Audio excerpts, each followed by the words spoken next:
Hello ಎಲ್ರಿಗೂ ನಮಸ್ಕಾರ. Welcome back to my mini vlog.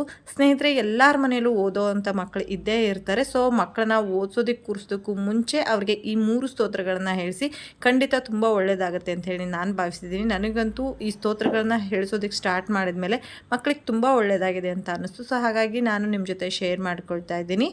So ನಮ್ಮನೆ ಮಕ್ಕಳು ಇವತ್ತು ಸ್ತೋತ್ರನ ಹೇಳ್ತಾರೆ. ಸೊ ಹೇಳಿ ಮಕ್ಕಳೇ. ಜ್ಞಾನಾನಂದಮಯಂ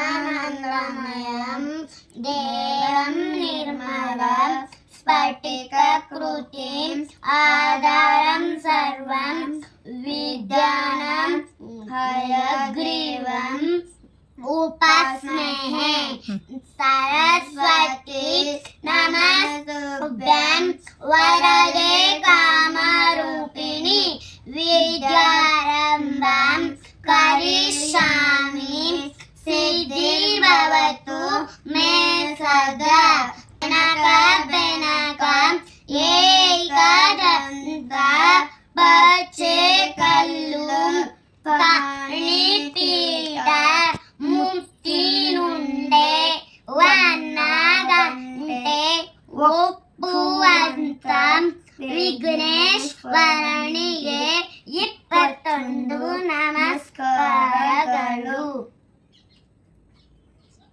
ಸ್ಟಾರ್ಟ್.